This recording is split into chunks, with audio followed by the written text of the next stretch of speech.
बिस्मिल्लाहिर्रहमानिर्रहीम अल्लाहुम्मा सल्लि व सल्लिम मुबारक अला सय्यिदिना मोहम्मद। सबसे पहले तो आप सबको बहुत बहुत गुज़िश्ता ईद मुबारक, और साथ साथ इस बात का यादा कि हमारी ज़िंदगी की बहुत इम्पॉर्टेंट ईद और रमज़ान गुज़री है।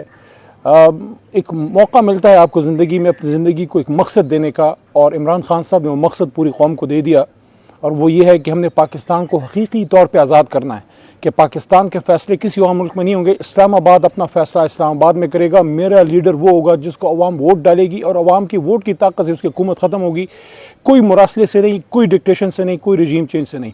6 तारीख को मियाँ वाली हमारा जलसा है, और ख़ान साहब ने आना है। उनका अपना देश है, उनकी अपनी मट्टी है। मैं मियाँ वाली की दोस्तों से, उनकी वहाँ के भाइयों से, ख़ासकर बहनों से, जिस तरह पिछली बार वो निकली थी, सब ने निकलना है। मैं मियाँ वाली से मैं काफ़ी दफ़ा आया हूँ, और मैंने देखा है कि वहाँ के जिस तरह निडर लोग हैं और जिस तरह उनको मोहब्बत है इमरान खान से। लेकिन ये इस बार आपने इमरान खान के लिए भी नहीं, आपने इस बार पाकिस्तान के लिए इमरान खान साहब के साथ निकलना है। तो इसलिए आपसे रिक्वेस्ट है, 6 तारीख को हम सब वहाँ होंगे। महमूद साहब, हमारे सीएम साहब मौजूद हैं, और हमारे हीरो मुराद सईद साहब यहाँ पे मौजूद हैं। हम सब की आपसे मुश्तरका रिक्वेस्ट है, 6 मई को मियाँ वाली, और कुछ नहीं हमने करना। ये पाकिस्तान के लिए आप निकलना है, ये अपने बच्चों के लिए निकलना है इंशाअल्लाह अज़ीज़।